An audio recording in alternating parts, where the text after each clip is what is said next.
Happy Thursday. Happy Thursday. Happy to see everyone coming out to join us to learn about the proposed changes to uniform guidance. So happy everyone is able to join us.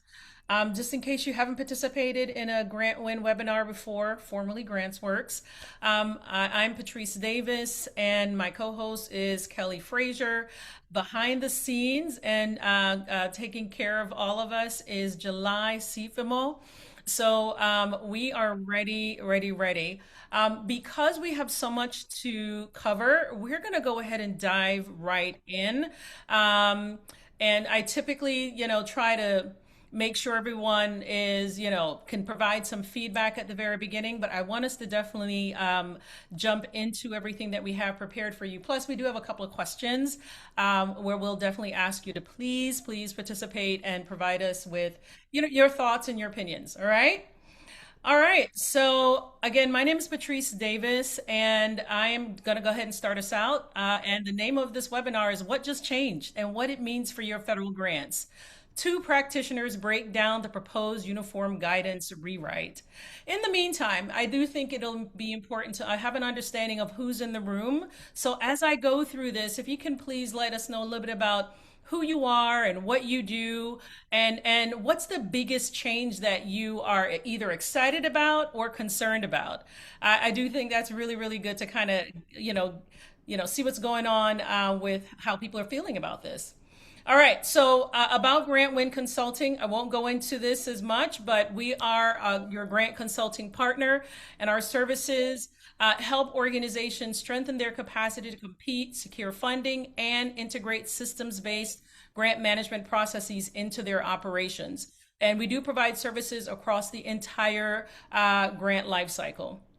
We do have pre and post award specialists on our team. We also include that includes a financial management consultant as well. We do provide online and in-person grant management training. Our training is accredited, as you can see up here, by 3 different organizations. And of course, one of the things that we love to do is host these webinars. We used to host them every month, so I miss you guys. For those of you who participated in our webinars in 2024 and 2025. And I am also the host of the Federal Grants Explained podcast. So, be on the lookout for the episode about this specific issue, actually by next week. All right. So, again, won't go into this information about me, but I do want to, let's see, we're about to exceed the capacity. Can you guys see my screen? Not yet. All right, let's go ahead and go back. All right, all right, all right. All right. So, yeah, we have exceeded capacity, which is awesome. Am I sharing my screen at all? No, not yet. No? All right, well, let's go ahead and do it. All right. All right, all right, all right, all right. Bear with me here. Uh, Zoom is basically saying you've exceeded your capacity. Wow, that's awesome. So that's a good position to be in. So if you guys give me a couple of minutes, Kelly, if you want to go ahead and share your screen and keep this thing going while I go ahead and take care of what we need to take care of with Zoom, that will be awesome. But I do think, yeah, we have a lot to share. So if you guys can give Kelly a minute to pull up her slides and start sharing, that will be awesome. Excellent. Can you see my screen now? Yes. Okay, great. Patrice, we have your introduction slide next if you'd like to. Yeah, so I'll go through that and then I'll turn it over to Kelly and then I'll switch on over to take care of our Zoom. So basically, it says here 18 years. I've actually been in federal grant management for 20 years. This will make it 20 years. I started but I'm also a former CDC public analyst. I've managed federal grants for Boys and Girls Clubs of America. I was a senior director of federal grants there and other nonprofit organizations, including institutions of higher ed. I served as a primary point of contact for multiple single audits and program specific audits. I also actually monitored, I used to be the fiscal monitor on multiple monitoring visits of state agencies. And so once those visits were done, we would prepare really extensive site visit reports citing areas where state agencies were compliant or not compliant or where, there were findings. And of course, I have obtained and managed federal grants as a recipient, subrecipient, and pass-through entity. And as I mentioned before, I am the host of the Federal Grants Explained podcast. I'll turn it over to Kelly. Thanks, Patrice. Hi, everyone. My name is Kelly Fraser, and I'm the lead grant consultant here at GrantsWorks. I have 8 years of experience in federal grant compliance and post-award management, coming from the global health and disaster relief sectors. I support our clients with both pre-award and post-award compliance, and I've worked with federal awards from USAID, CDC, Department of Defense, Justice, Department of Energy, HHS, EDA, EPA, and others. So a wide breadth of federal agencies that I've worked with. I'm also a certified grant management specialist along with Patrice, and I have an MPH and a BA in international relations. These are just a few of our current and former clients. Just moving right along. What we'll be talking about today, of course, are the proposed revisions to 2 CFR 200, breaking down what those mean for you as a federal grantee, key takeaways, and how to prepare your organization. We will have time for a Q&A at the end, so please feel free as questions come up to put them in the chat, and we'll address those at certain points throughout the webinar, but we'll also have a dedicated Q&A section after the slide presentation, so we can address any additional questions at that time.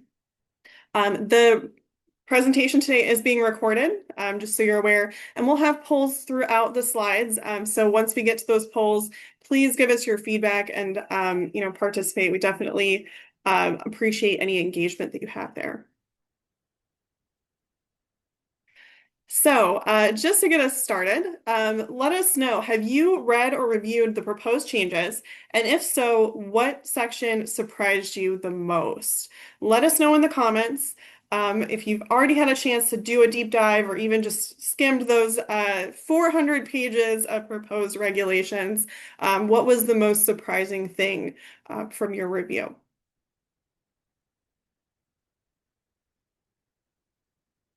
And as you all are entering those answers to the icebreaker question in the chat, we're going to also move right along.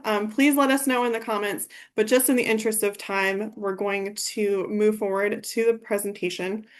And let us know too if this sounds like your organization. Maybe you're unsure whether you want to pursue federal funding due to the rescissions in 2025 and grant cancellations, and now these proposed changes in 2026. So the last year and a half have been turbulent, to say the least, for grant recipients. So maybe your organization is reassessing whether you want to move forward with federal funding. Maybe you're curious about how the additional NOFO review and grant agreement pre-issuance reviews may cause further delays on the pre-award side. Are you considering how those proposed changes may impact your team and wondering if existing resources are sufficient to effectively comply with your organization's federal grants? So if that sounds like your organization, please let us know in the comments. And I'm going to turn this back over to Patrice to continue kicking us off. All right, so I'm going to go ahead and start sharing again. Bear with me, guys, as we go back into our regularly scheduled programming here. So let's go ahead and share. Thank you, Kelly. I appreciate it. And so we've gone through, of course, who we are, and I thank Kelly again for getting us to to where we are, to really understand exactly what's brought us to this point, and really also to get your thoughts about some of the changes and some of the things that are going to be impacting your organization. So I did want to start us off before Kelly goes into the changes to briefly point to some differences, right? The policy versus, or I wouldn't say versus, but the policy and practitioner perspectives. So I really dug into for this particular update because the policy, or the policy framework that was being used to justify some of the changes were so different from what I'd seen in the past that I wanted to understand what's the framework, what's the legislative, let's call it, policy development that's behind this. But I did want to, talk about this because we're going to be seeing a lot of different perspectives about this, and they're either going to fall in the policy of course, the practitioner, or even, of course, some legal analysis. And so, policy analysis, these are people that are really examining the macro level approach and impact. They're assessing the use of executive power, political realignment, politics, and governance. They're assessing the ideology behind the quote prohibition on DEI and gender ideology, and the quote prohibition on using federal awards to promote or support theories of disparate impact liability. Now, I'm not saying practitioners are not. I just wanted to kind of, couch the different perspectives and this provides some more insight. The practitioner, right? Then that's part of the reason why we call this webinar a practitioner-led perspective, is because we're immediately thinking about implementation. What does this look like for our clients? We're thinking about administrative compliance. We're starting to think, how does the proposed pre-issuance vetting impact sometimes already long delays in getting the award document? And we're thinking, okay, well, that impacts budget. That impacts being able to hire staff by a certain time. It impacts so many things. So just curious to know. I know I'm, at least I can speak for myself, very curious about how the pre-issuance vetting will impact that process. I'm also thinking how you'll modify, how they'll modify future subawards to structure them as cost reimbursement based agreements. We do that quite a bit, but I know that some of you may be thinking about, well, all of our subawards are fixed amount subawards, and based on the regulations, these new regulations, that will need to change. Now, there are some exceptions, and we are going to point out those exceptions during the presentation. But again, just wanted to make sure that we were clear about why we call this a practitioner-led approach to reviewing the changes. All right. So I'll turn it over to Kelly so she can walk us through some of the proposed changes. Great. Thanks, Patrice. If we can go to the next slide. Mm-hmm. Great. So I just want to start with level setting for anyone who may not be familiar with uniform guidance, what it is we're actually talking about today. So uniform guidance, or the uniform grants guidance, is sort of the informal name for 2 CFR 200 uniform administrative requirements, cost principles, and audit requirements for federal awards. That name is certainly a mouthful, so we tend to shorten it to uniform guidance. This is a regulatory framework that was established by the White House Office of Management and Budget back in 2013, and it serves as a regulatory framework for financial assistance awards across the federal government. At this time, it's been adopted by nearly every federal agency, and so it's used to set standards for grantees, so you essentially know what to expect no matter what agency you're working with. This is not the first time uniform guidance has been revised. We had major revisions in 2020 and 2024, some smaller revisions last year, and we're expecting this most recent one to be another major overhaul of the regulations. It's also important to note that specific agencies do have agency-specific components here as well. So 2 CFR 200, 300 through 6099 lays out agency-specific regulations. So this is where each of the individual agencies has adopted the uniform guidance for their federal awards, and in some cases, they've also issued agency-specific regulations. So if you're working with a federal agency, it's important to be familiar with both uniform guidance and the agency-specific regulations, and that will come into play in a few spots throughout the rest of the presentation today. Next slide, please. Mm-hmm. All right. It is also important to note that at this time, it is only a proposed rule. OMB published the proposed rule in the Federal Register on Friday, May 29th, so about 2 weeks ago, and they are currently in the midst of a 45-day public comment period. So if you would like to post a public comment in response to this proposed rule, you have until July 13th to do that through regulations.gov. Once that public comment period ends, they will review all those public comments, issue a response, and they may make some changes. So there is a potential that some of the things that we will talk about today could be outdated by the time the final rule is issued. The proposed effective date is October 1st, 2026, which is the start of the next federal fiscal year. Next slide. OMB did lay out some of their reasoning in the 400-page proposed rule, and they have 3 primary purposes for the changes that we'll talk about today. The first is to improve transparency, accountability, and oversight for use of federal taxpayer dollars. Second, to clarify the status of OMB's policies and requirements set forth in the 2 CFR 200 regulatory text as an OMB regulation rather than guidance. And we'll dig into that in just a few minutes. And also to reduce recipient burden. So these are what OMB states are the purposes of their changes, and we'll have some analysis at the end of this webinar to talk about whether, it seems they've achieved that. Next slide. All right, so we are going to launch our first poll. July, if you don't mind, go ahead and click launch on the poll. Let us know, have you added your comments already to the proposed changes on regulations.gov?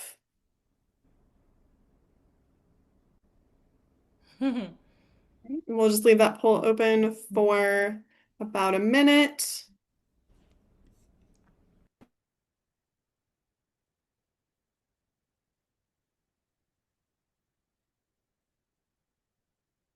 All right, just a few more seconds. Let us know if you've added those comments to the proposed changes.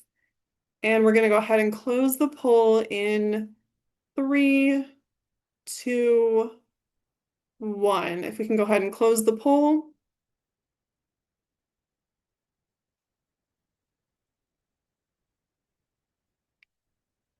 And let's see. All right, so it looks like 6% of you have added comments on the proposed changes and 94% have not. So hopefully by the end of this webinar, you'll be a little bit more informed on what's included in those, and you'll have about the next 32 days. If you would like to add a public comment, to do so through regulations.gov. All right, next slide, please. Okay, so we have come next to what is included in the revisions. We're going to break down what those actual changes are. First is a language change that gets back at the second goal that OMB published, stating that they would like to clarify the status of uniform guidance as actually a regulation.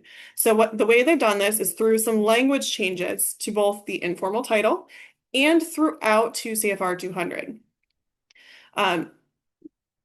They're hoping to reduce uncertainty for both grantees and federal agencies to clarify that this is a regulation rather than non-binding guidance.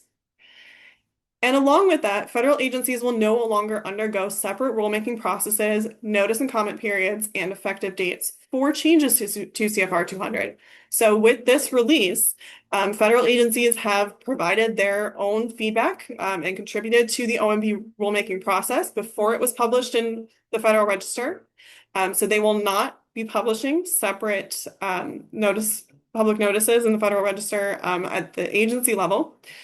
We do see in this proposed rule that there are some proposed changes to the agency-specific regulations rolled into that. And we will have one single government-wide effective date. So agencies will not have flexibility on when those revisions become effective. At this time, again, October 1st of 2026 will be the effective date. Sort of the logic behind this is really just strengthening OMB's role in establishing government-wide grant regulations, and it does seem to increase clarity for grant recipients as well. So if you work with multiple federal agencies, you don't have to worry about the effective date or having to clarify that for your different awards. Next slide. And I'm going to go off camera now just to preserve bandwidth. I'm seeing it's starting to stutter a little bit on my end, but I will come back on camera when we get to the Q&A piece. All right. One of the next major revisions is to mandatory disclosures. This section is going to be revised to require an OIG to transmit any disclosures it receives to the United States Attorney's Office for the District of Columbia within 10 days of receipt. And if we can go to the next slide, we have the current language, which required those disclosures to be made in writing to the federal agency, the agency's OIG, and the pass-through entity if applicable. So this is adding an additional step that the United States Attorney's Office in DC also needs to be notified of any mandatory disclosures. So this does seem to be targeted at being able to make take rapid action on any allegations of fraud or misuse of federal funds. Next slide. We also have, and we're just moving quickly because there is so much to cover, but again, if you have questions, please put them in the chat and we'll try to address them as they come in. The next major change we see is the elimination of fixed amount awards and subawards. This is intended to increase oversight of federal awards. OMB has claimed within the proposed rule that fixed amount awards limit transparency and hinder effective oversight because they don't include in expected routine monitoring of actual costs, and it's been ambiguous um, as to whether the cost principles and other regulatory requirements are consistently applied to those awards. However, they have laid out a few exceptions. So if you have a current fixed amount award or subaward that is issued prior to October 1st, those are not intended to be affected by this guidance. There, even after October 1st, there are two carve-outs as well. So if the federal statute authorized the use of fixed amount awards, or if you receive a foreign assistance or public diplomacy program award through the State Department, then those can still be issued as fixed amount awards going forward. Right. And I do see a question in the chat, so I just want to clarify, yes, a fixed amount award is an award issued for essentially one set amount with no reimbursement of actual costs incurred. So this is as opposed to cost reimbursement awards. So essentially the federal government is moving to a cost reimbursement model for all of their awards going forward. Right. We also do see a positive change in terms of multi-year awards. So the program planning and design regulation has been revised to encourage federal agencies to design awards as multi-year awards with budget periods longer than 1 year. This is intended to reduce recipient burden of having to apply for the same funding opportunity year after year, and creates certainty for those more complex or longer term projects that you will have secure funding. So this reduces both the need to go out for reapplication processes as well as to submit annual budgets because you will have a longer budget period in most cases. There's still some exceptions, so agencies do have the flexibility to issue single year awards when it's appropriate for the program. If it's consistent with the program objectives or if the authorizing legislation only allows for a single year award. But we definitely expect to see multi-year awards as a major trend going forward. Next slide, please. All right, and next we've come to what I would expect to be the slightly more controversial section of these revisions. Overall alignment with the administration policies and priorities. And policies and priorities is a term that we've heard a lot throughout 2025 and 2026 so far. A lot of the reviews of awards were conducted in order to assess their current alignment with administration policies and priorities. And what we're seeing now is that language being codified within uniform guidance. So there are two places where they've codified that at the pre-award stage, which just refers to, at the program design stage and the pre-issuance review process, making sure that those are in alignment with the administration policies and priorities generally, so they don't call out specific priorities at the pre-award stage.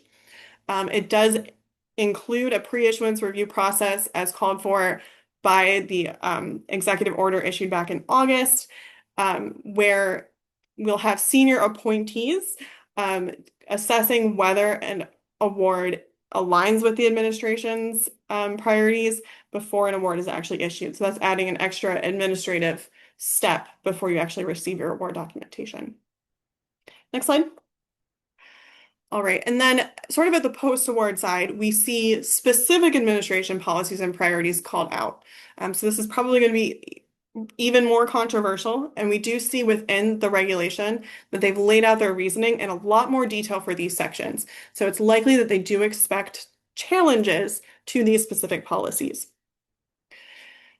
These include a new clause at 2 CFR 200-218, which proposes to establish a policy prohibiting the use of federal financial assistance to promote or support theories that impose disparate impact liability based on federally protected characteristics such as race, sex, or age. And then we also see 2 CFR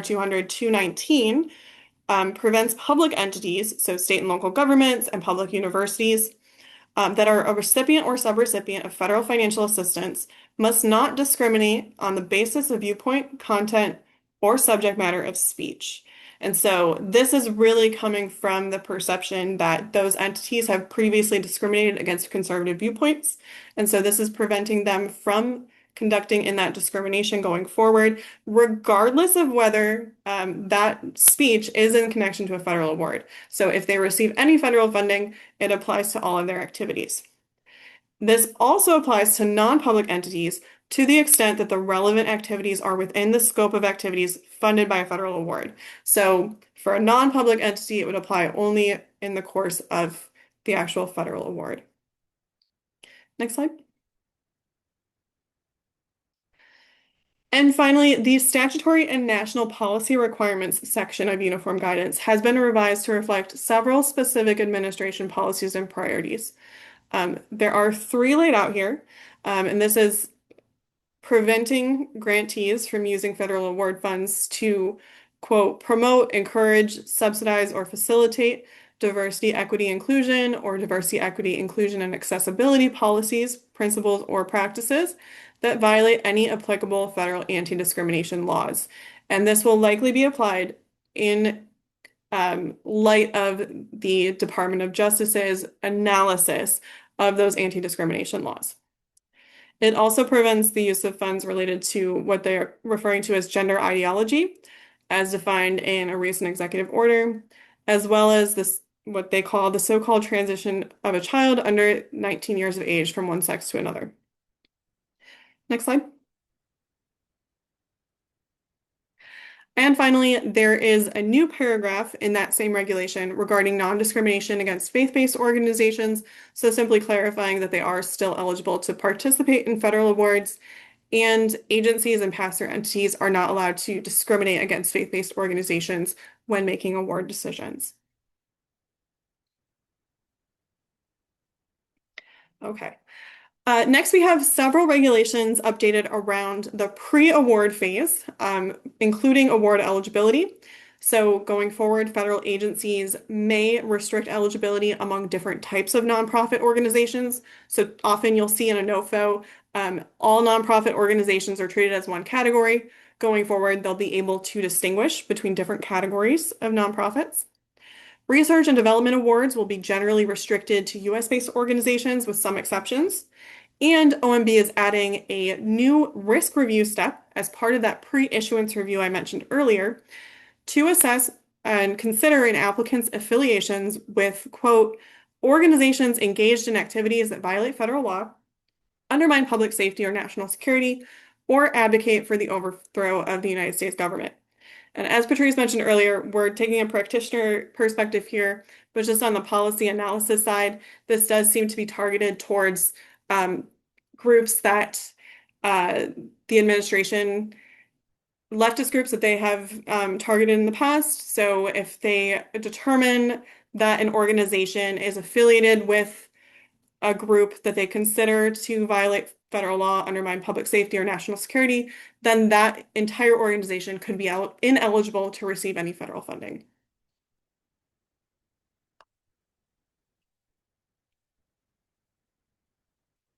Notices of funding opportunities have also been slightly revised here. So we will see limits to executive summaries at 500 words, a requirement for NOFOs to be posted for at least 30 days, and federal agencies will be required to submit a report to OMB detailing the specific recipients or types of recipients that have received funding from them. And their goal that they've stated is to ensure funding is not inappropriately concentrated among a narrow set of recipients.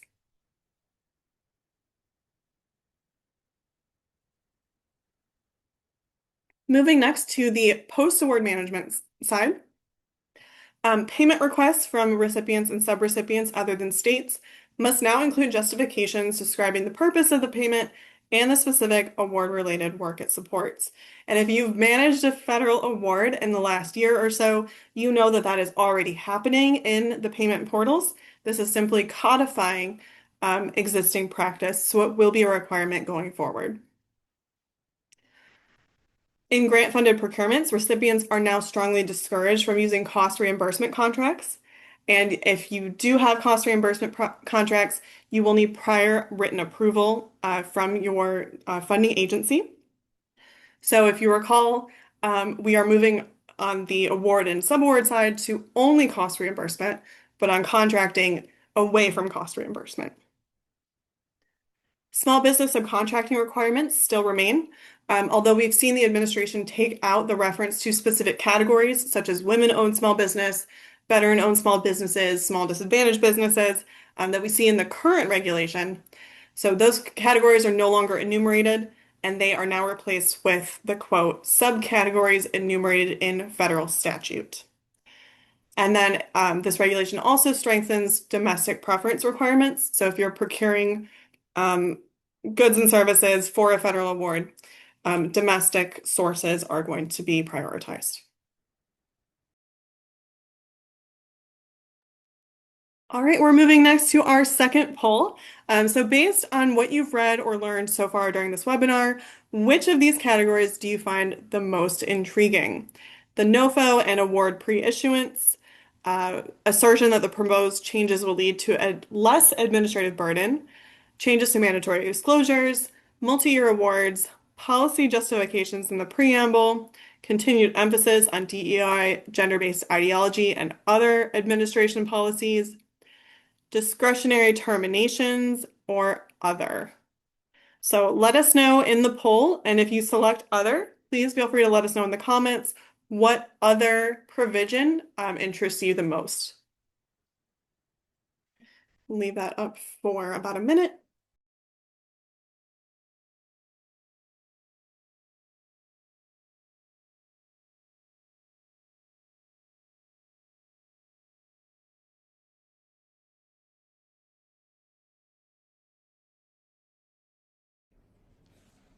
And there's it's so interesting to see these numbers tabulate. This is fantastic. Thank you guys.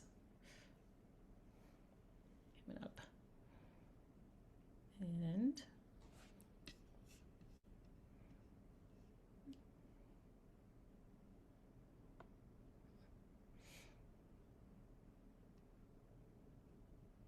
all right.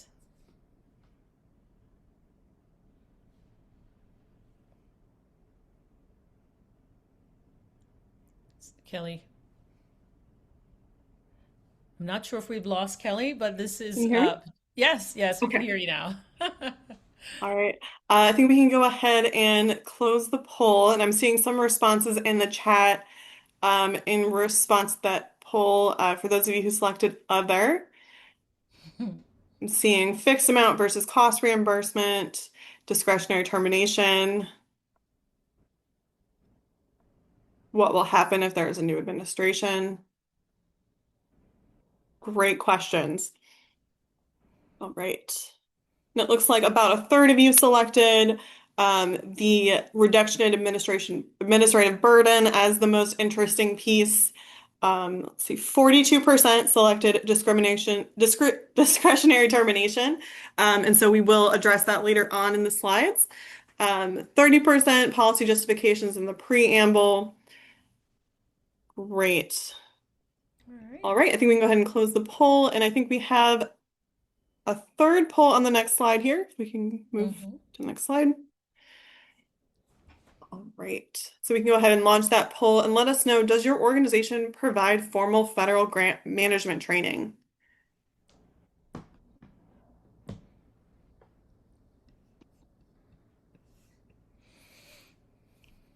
Wow.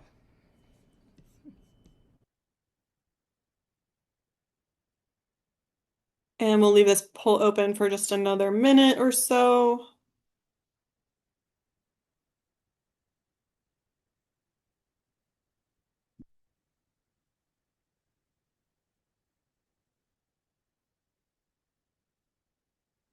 All right, let us know again if you have formal federal grant management training. We're going to close this poll in 3, 2, 1. If we can go ahead and close the poll.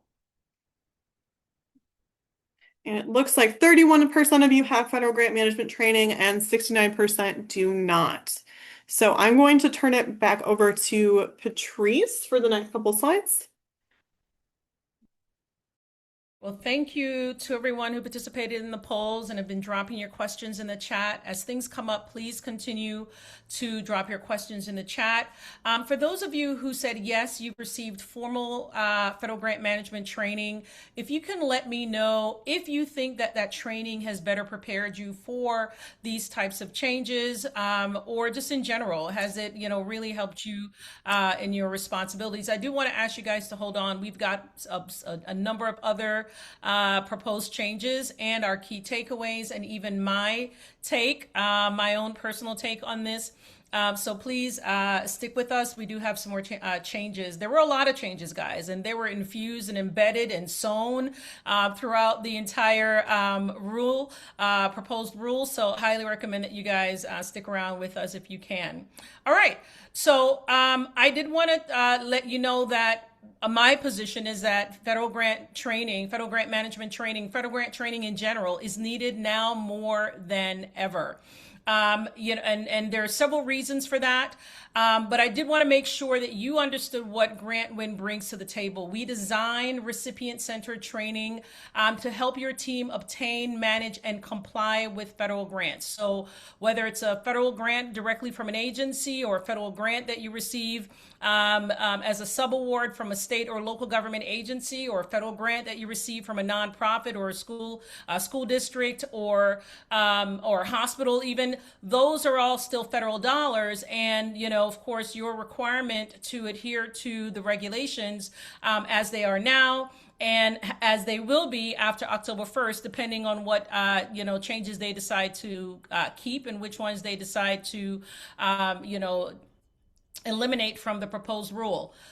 So I do want to briefly go through this. So we do provide, again, accredited training. One of them is by the National Association of State Boards of Accountancy. One of our training programs, Federal Grant IQ Training Series, is a fantastic grounding and fundamental training so you understand much more about federal grants. And we are, of course, going to be updating that training to reflect the proposed, I'm sorry, we're going to change it to reflect the rule as of October 1st, 2026. We're not going to make those changes until we see the final version, so to speak. And again, we do offer training that is certified. You would get CPE credits, 6.5 CPE credits for the Federal Grant IQ Training Series, up to 9 credits for our cohort-based training. We do also provide training that is accredited by the Grant Professionals Certification Institute. So if you're a member of the Grant Professionals Association, you can take our training. Specifically here, the one for 4 GPCI education points, again, is our Federal Grant IQ Training Series. But almost all of our training, as we submit them to GPCI for accreditation, we're able to make sure that you can, meet your professional development goals. And we are also, our training is also accredited by CFRE, Certified Fundraising Executive. And as you can see, again, Federal Grant IQ does offer up to 6 education points from CFRE. I do also want to let you know that the training that we've developed is currently rated. We developed a training for a federal agency that they use to train their grantees around the world. And I mean literally around the world. And that is consistently rated 4.7 out of 5 stars by now 1,019 participants, but it's been taken by over 4,000 participants around the world. And we just keep seeing that number go up. And we're really, really excited to see that the number of stars aren't going down. Do also want to tell you about our cohort-based training, and it does work. For example, we do have our cohort 3 starting next week, June 18th, ending July 16th, and for 4 weeks. For 4 weeks, we work with you one-on-one, actually with one-to-many, actually, with you and your peers. And the next cohort is called From Procurement Risk to Audit Confidence, a 4-week cohort on defensible grant-funded procurement. That way, you'll be able to finally address compliance gaps that exist in your procurement procedures. And of course, we'll make sure that they reflect discussions on proposed changes in uniform grant guidance, uniform guidance, or now uniform grant regulation. Is that what the new term is, Kelly? Of course, you'll get knowledge, tools, and templates you can use immediately. You will learn with, and of course, learn with your peers.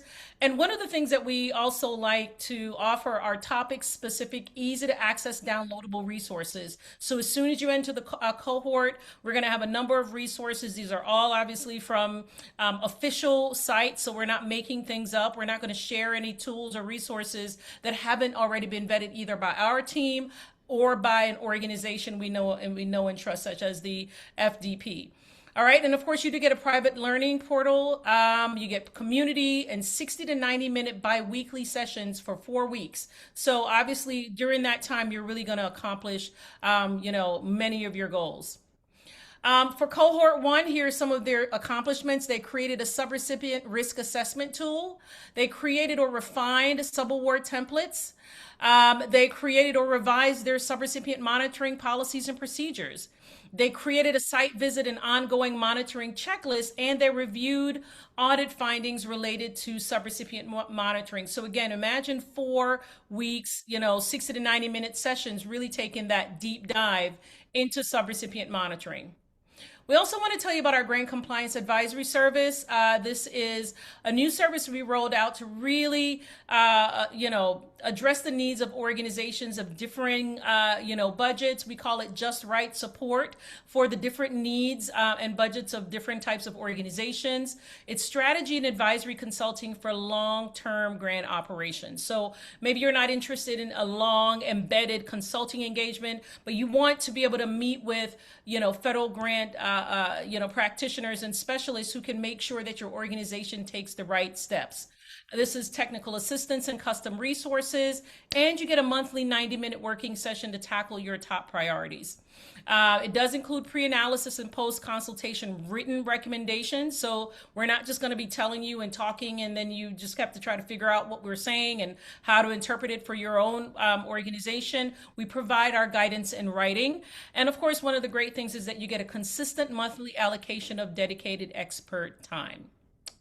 All right, I'll turn it back over to Kelly so she can tell us about what else is included in the proposed rule.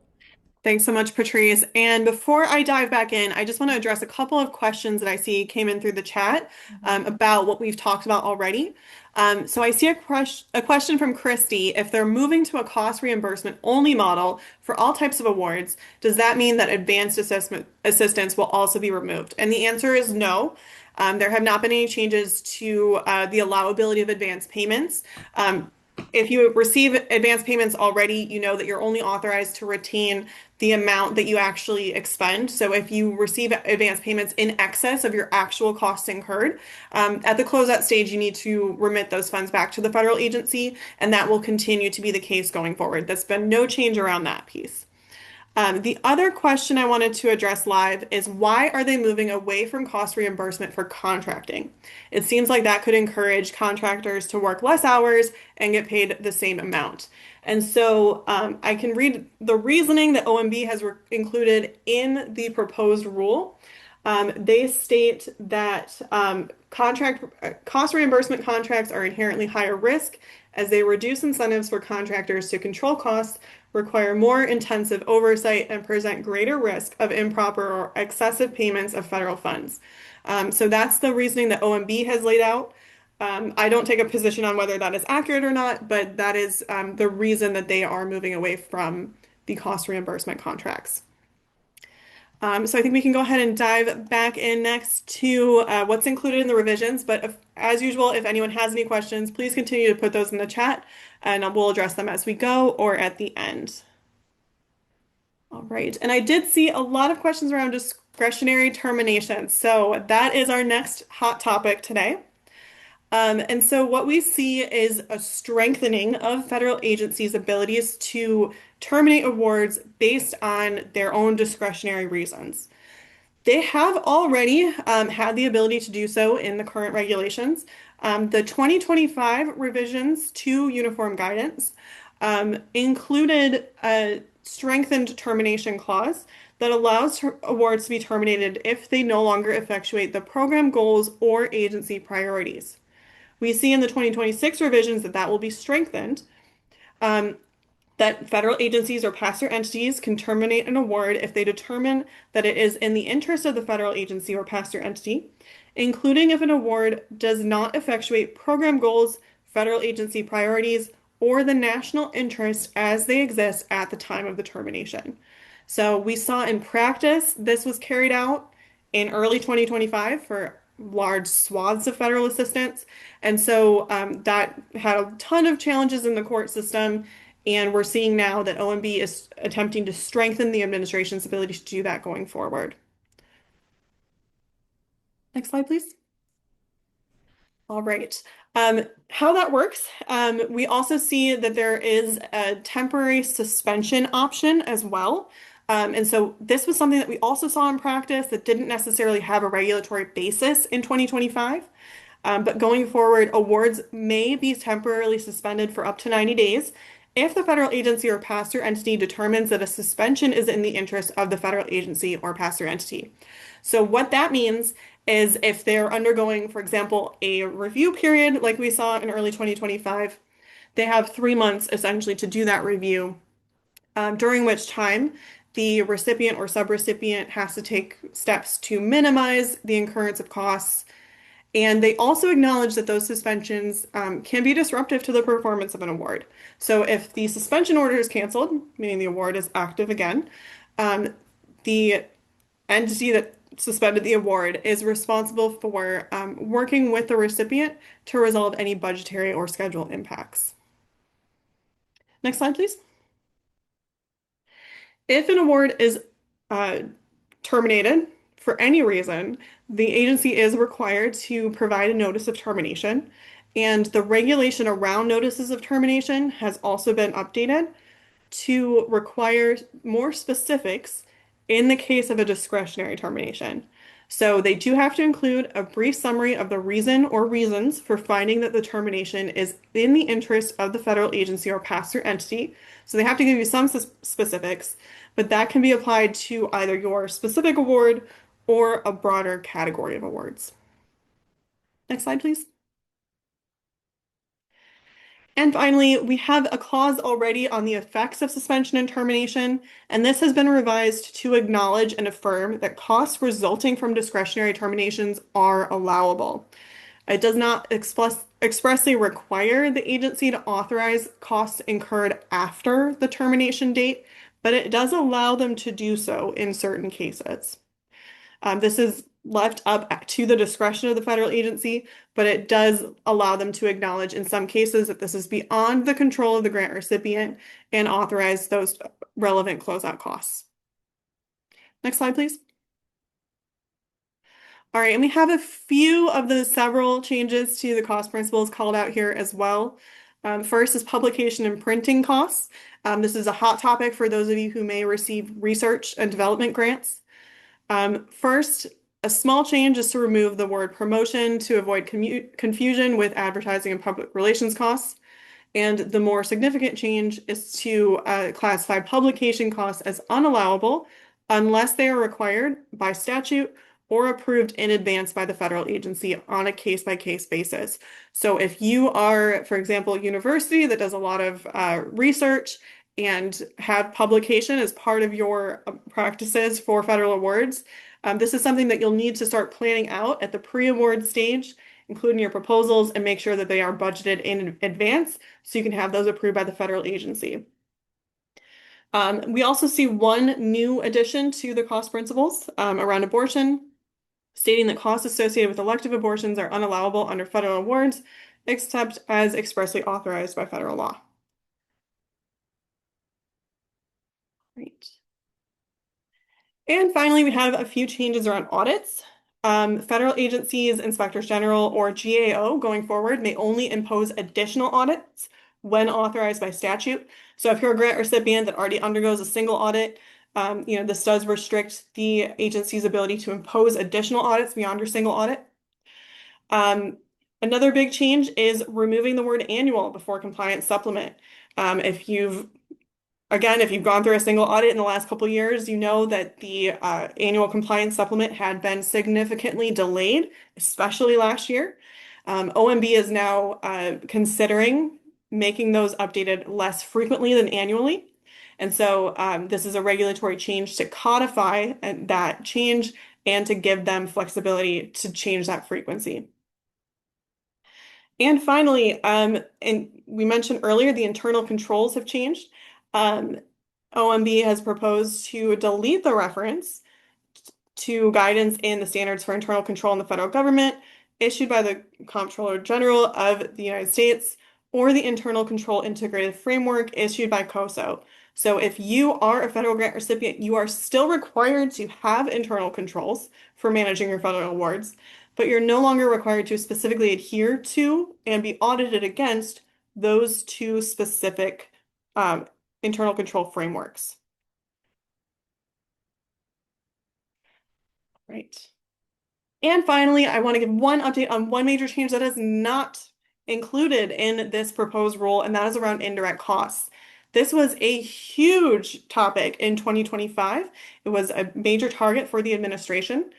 We saw several federal agencies propose capping indirect cost rates at 15%, which, as you may know, is the de minimis rate for organizations that do not have a negotiated indirect cost rate agreement. So those of you that do have a NICRA, if you received a federal award from one of those agencies, your indirect costs could be capped at the de minimis rate regardless of what your NICRA states. Obviously, that was challenged in court, and all of the agencies that had proposed those changes either dropped the proposal or were subjected to injunctions in court. Next slide. Congress did take an interest in this controversy as well. So the FY 2026 appropriations bill did include legislative language requiring specific agencies to continue with the existing cost rate negotiation process and prevented them from using funds to make any changes to that process. So as a result, OMB is not proposing any updates to the indirect cost rate negotiation system at this time, but they did state that they may consider doing so in the future. This was, I think, a major surprise that it wasn't part of the proposed rule, but it should give a little bit more certainty to those organizations that do have a NICRA, at least for the next several months. Awesome. All right, and this is the final poll. I am interested in participating in a full day in-person federal grant management 101 workshop. And we do ask you to stick around because we are going to provide key takeaways and also my take. And we're also going to touch on a case that was extremely important that may have kind of passed under the radar for some folks. So if we can please launch that final, oh, it's great. It's already been launched. But yes, would love to learn who would be interested in this. We've been thinking about this for years and we've never actually brought it to reality, but we just wanted to see if there's an interest. And if there's an interest, then we'll make sure that we can, meet you guys where you are. All right. So we're going to keep this poll up for another 3, 2, 1. Okay, great. So I'm going to end the poll. It says here that 54%, let me go ahead and share the report, share the results. 54% of you said that you are, that you're not interested in an in-person Federal Grant Management 101 workshop, and 46% said that you are. Well, great. Well, I thank you so much. I appreciate it. I'm going to go ahead now and continue. So I'm going to provide my take. So I do want to let you all know that, like many people around the country who are either federal grant consultants or obviously federal grant managers, federal grant administrators, those of us who are really taking a deep dive, lawyers, auditors, who are taking a really deep dive into the proposed rule, you're going to come away with your own take. I know I had to read through it 3 times, pause, really try to figure out what my position is as a person who's been in the federal grant space for over 20 years, who writes about federal grants, who speaks about federal grants, who has a podcast about federal grants. So I'm going to just briefly share my take, and then obviously we're also going to share our key takeaways. So my take is that yes, OMB's has used proposed changes to increase transparency and accountability and potentially reduce fraud, waste, and abuse. I do agree that with some of the changes, many of the changes, especially the changes that require a much more focus on cost reimbursement instruments. Certainly, documentation is now going to be, well, it's always been adequate documentation has always been something that's been required, but now they're bringing it. They're making sure that there's no. I would say confusion. There's much more clear requirement. I also think that 1B is using federal funding as both a carrot and a stick to comply with administration priorities.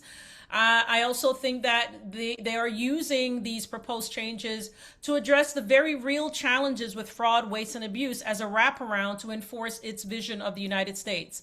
So I do want to point out that, we have a newsletter. Many of you came to this webinar as a result of the newsletter. You know that in every single edition of that newsletter, and we've been doing it now for 3 years, and we have been providing this newsletter every 2 weeks, again, for 3 years. For first year, I think we did it on a weekly basis. And we always had a fraud story. So there's always a fraud allegation or fraud conviction, right? I don't want to make it seem as if, or it could be waste, or it could be used, or it could be misused, right? So there's always a story every 2 weeks. So this is clearly happening. I do believe that OMB is also using the proposed changes to deprioritize and potentially weaken adherence to certain practices, such as minority and women-owned contracting. I would call it preferences, and then of course certain labor and employment practices. If you read some of the language they took out, I mean, they took it out for a reason. And they're also doing it to provide a regulatory basis to exclude political and social positions it does not support.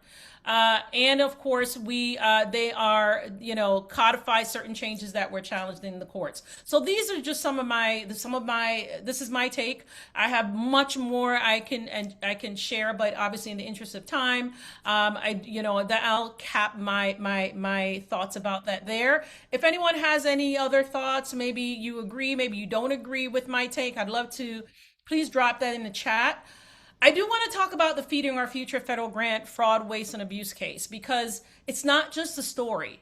It's a very, very, very big deal, right? So the federal Feeding Our Future federal grant fraud, waste, and abuse case is the case that you all have heard about that was happening in Minnesota. $250 million in federal grant fraud, waste, and abuse of USDA CACFP, which is Child and Adult Care Food Program and Summer Food Service Program, I believe, funds. And so, unfortunately, this was a huge, I can't even describe it, layers and layers of fraudulent activities. So it included fake names, fake attendance rosters, fake meal counts, created dozens of shell companies, $18 million in administrative fees were being asked to be paid to the Feeding Our Future staff. And founder and executive director Amy Bach just the other day received a 500-month federal prison sentence in late May 2026. Why am I bringing this up? Because it has been a poster child, for addressing fraud, waste, and abuse. It's been a poster child for some other things as well, but let's focus on what we're here for. And so the Minnesota Department of Education was the pass-through entity, and it did what it was supposed. They did do what they were supposed to do when they noticed some irregularities. They reported the irregularities to numerous entities. I won't go into the case right now, but the bottom line is. It has been a poster child for fraud, waste, and abuse, and it has been used to freeze a number of grants and grant programs, unfortunately, in quote unquote blue states. So if you haven't heard about this case, I highly recommend that if you're interested enough, go and find out a little bit more. But it has been, I just think it's something that is sometimes overlooked. I do also want to point out that 66 people have been convicted through either guilty pleas or the trial. So it has been something that actually we did an episode on this issue about 2 months ago, and I've also written a LinkedIn newsletter about this particular case. And I just think it's something we all should be aware of. So, key takeaways, I'll turn it back over to you, Kelly, so you can provide us with your key takeaways. All right. So, just a few of the key takeaways. Mhm. Again, we shared at the beginning of the webinar that one of OMB's goals is to reduce administrative burden. And as Patrice mentioned, we've seen that for some of the policies, but some Mhm. of the others actually increase it for grantees. We also expect it may make it more challenging for certain types of organizations to access funding and to comply with grant regulations. Um, for the awards and subawards, we're seeing a shift to more cost reimbursement award structures, changes to mandatory disclosures, and new public-private legal efforts and remedies for noncompliance, changes to allowable costs, alignment with the August Executive Order 14332, again, adding that pre-award issuance review and inserting political appointees into the awarding process. Adding a regulatory basis for defend the spend, so the justifications at the drawdown stage stating what the drawdown is for, requiring agencies to conduct a mandatory review of Treasury's do not pay system, and requiring states to conduct mandatory verification checks, and also requiring recipients, subrecipients, and grant-funded contractors to use E-Verify. So, those are just some of the areas where we're expecting more administrative burden for grantees, and it's something to be aware of if you are a federal grantee. All right. So this is where what you should be doing right now. Obviously, add your comment by July 13th. Kelly mentioned at the top of she actually mentioned before we came online that there's some discussion around potentially where there's been a request to extend it. Please don't take our word for it. July 13th is still the deadline, and I don't expect them to extend it. Start preparing for October 1, 2026 effective date for many, if not all, of the proposed changes. If you are interested enough, you'll know based on this process, they really are not legally required to take your comment into account to make any changes, but they are required to at least consider it or demonstrate that they considered your comments. But please add your comments, and we do want you to assess your processes to identify compliance gaps. We highly recommend that you revisit or revamp your grant management policies or procedures or create them. A lot of organizations do not have them. We do recommend that you have a compliance focused management system embedded into your processes. A lot of organizations are really focused on the programmatic outcomes, and the compliance aspect of it is secondary. I'm suggesting you move that compliance up quite a bit. And certainly clarify roles, right? Compliance should be led by people who understand this. And of course, determine who in your organization will review costs to ensure allowability. This is extremely important. I'm going to say it again. Determine who in your organization will review costs to ensure allowability and proper documentation. If you don't have someone in your organization to do that, highly recommend that make sure you dedicate some resources to that. All right, if you're a pass-through entity, definitely recommend that you review and modify your subawards as needed. And firm up your subaward reporting processes. They spoke quite a bit about that. The proposed rule is very clear on what they're requiring and how they're going to be checking pass-through entities to confirm that they comply with this. And if if you've been, reading our newsletter, I've actually written about this quite a bit, where, this has been an issue. That's been reported by, at it's not the OIG. I can't remember the name of that entity right now. I should know this. But this has always been an issue that they said that there is still not enough transparency around who the subawardees are of, a number of grants. And then, yes, formal federal grant management training for yourself and or your team. Highly recommend this, and look forward to potentially being that a source of training for you. If you want to register for cohort 3 starting on June 3rd, June 18th, you can easily scan this barcode to learn a little bit more about what it entails. We provide as much information as we can. As a matter of fact, we updated the language. And of course, you want to schedule a meeting with our team. You can scan this barcode to easily get you to the page to do that. And I'll hang around here for a little bit longer. But I do want to give you guys some time to ask us any other questions. So We'll focus here on any other questions you may have. We'll check the chat. Kelly, do you see any other questions in the chat that we should be answering? Yes, so I see a question from Emily. She says, to clarify, nonprofits should have a federal compliance policy.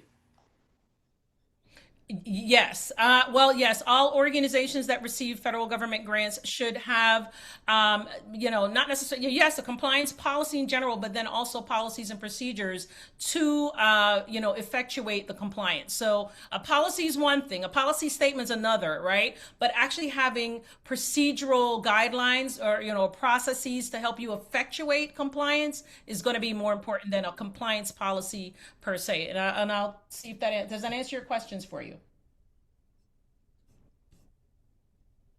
Okay, great. Can you share more on changes to allowable costs?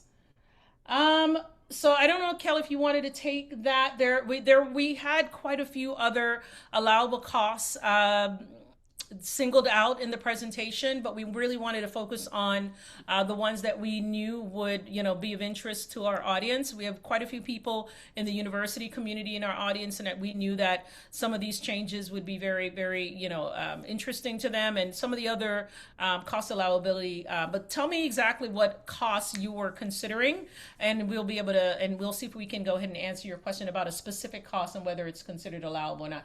GAO, yes, thank you, Katie. Government Accountability Office. Thank you. That was the office I was trying to remember. The GAO, Government Accountability Office, has released a number of reports, basically constantly bringing out the fact that subaward reporting left a lot to be desired. And that is part of the reason why they being OMB is really, really making it clear how they expect pass-through entities to demonstrate that they complied with that. All right. Excuse me. And let's see, any other questions? Patrice, I do see a clarification in there around the allowable costs. So paying professional association dues, conference, or training travel costs. So I can address part of that. Going forward, costs for attending conferences will be allowable only if participation is expressly approved by the federal agency and included in the terms and conditions of the federal award. So unless it is specifically built out within your budget and has been approved by the federal agency, it will not be an allowable cost going forward. Um, We've seen the Department of Justice, for example, has long had that policy, and so this will now be expanded to apply to every federal award, not just DOJ. The other question is around the professional association dues. So in that case, it will be allowable only if necessary to fulfill the award requirements. So in most cases, it will be an unallowable cost unless you can demonstrate that it is specifically related to the program, and you do need prior written approval from the federal agency for professional association dues as well. Awesome, awesome. And Wendy is our comedian in the chat. Wendy, I don't know if you're still with us, but thank you so much. You've been keeping me chuckling. Thank you so much for participating and looking to see if there are any other questions. But if not, I highly, highly, yeah, again, I really, really appreciate that you guys took some time out of your day to come and spend some time with us, learn about the proposed changes, and hopefully gain enough information so that you can prepare more informed comments. There are some recommendations on how you should structure your comments, so they carry some more heft, so to speak. If you want, you can certainly find out, Google exactly what are the best ways to structure a comment, so that it can can again bring a little bit more heft as OMB is making the considerations on what to keep and what to change. And I do, want to thank Kelly, our team member, and of course, July in the background for his assistance. If you guys have any other questions, please send us an email.